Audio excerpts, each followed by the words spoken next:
नमस्कार, मैं आपके साथ वंदना राठौर। आप देख रहे हैं रोजगार डायरी के आधिकारिक यूट्यूब चैनल में आपका हार्दिक स्वागत है। हमें खुशी है कि रोजगार डायरी अब भोपाल मध्य प्रदेश और रायपुर छत्तीसगढ़ के प्रत्येक गुरुवार नियमित रूप से प्रकाशित हो रही है। रोजगार डायरी में आपको मिलती है सरकारी नौकरियों की नवीनतम भर्ती, प्रतियोगी परीक्षाओं की जानकारी, करंट अफेयर, सामान्य ज्ञान, करियर मार्गदर्शन, शिक्षा, विज्ञान, तकनीक, कृषि।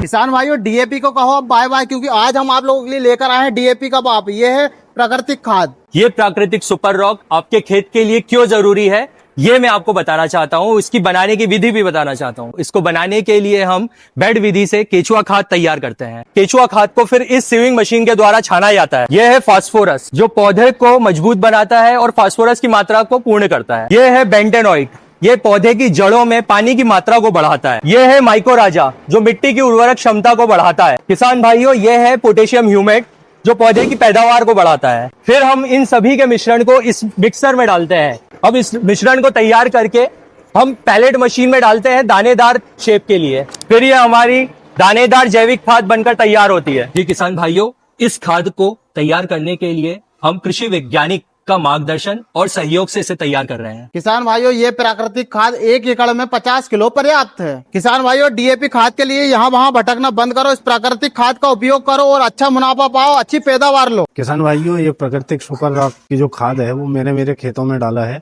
इससे फसल बहुत अच्छी बनी हुई है। ये आप अपने खेत में उपयोग करके देखें, इसका रिजल्ट बहुत अच्छा आएगा। ये बिल्कुल प्राकृतिक है, इसमें कोई रासायनिक पदार्थ नहीं है। तो अब आपको डीएपी के पीछे भागने की आवश्यकता नहीं है। डीएपी जिस हिसाब से फायदा देता है, हमारा जैविक खाद उससे ज्यादा फायदा देगा और जमीन के में पोषण बनाए रखेगा, जमीन की उर्वरकता शक्ति को बढ़ाएगा। किसान भाइयों, आप भी जैविक खाद को लेना चाहते हैं तो स्क्रीन पर दिए गए नंबर पर संपर्क करें। राज्यसभा में नीट यूजी 2026 पेपर लीक का मुद्दा उठाते हुए कांग्रेस अध्यक्ष और राज्यसभा में नेता प्रतिपक्ष मल्लिकार्जुन खड़गे ने कहा, अगर सही चर्चा होनी है तो पहले शिक्षा मंत्री को इस्तीफा देना चाहिए। जब तक वह इस्तीफा नहीं देते हैं, यहाँ सही चर्चा नहीं होगी। विद्यार्थी की ओर से और नीट एग्जामिनेशन के बारे में और रूल्स 267 के तहत यहाँ पर बहस करना चाहते हैं, उसके लिए अगर फेयर डिस्कशन होना है तो शिक्षा मंत्री पहले राजीनामा देना चाहिए। जब भी राजीनामा नहीं देंगे, निष्पक्ष चर्चा यहाँ नहीं होगी। इसीलिए अगर निष्पक्ष चर्चा होना तो मैं रिक्वेस्ट करता हूँ गवर्नमेंट को, वो रिजिग्नेशन दिलाए, चर्चा शुरू करेंगे।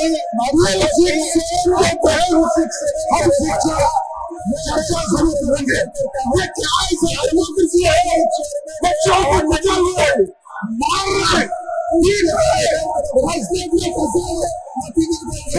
स्वास्थ्य और राष्ट्रीय अंतर्राष्ट्रीय समाचार एक ही स्थान पर। यदि आप किसी शासकीय विकास विभाग, संस्था, विद्यालय, महाविद्यालय, विश्वविद्यालय, उद्योग या सामाजिक संगठन से जुड़े हैं तो अपनी उपलब्धियां, समाचार, शुभकामना, संदेश या विज्ञापन रोजगार डायरी के माध्यम से लाखों पाठकों तक पहुंचा सकते हैं। हमारे यूट्यूब चैनल को सब्सक्राइब करें, वीडियो को लाइक और शेयर करें तथा अपने सुझाव कमेंट में अवश्य दें।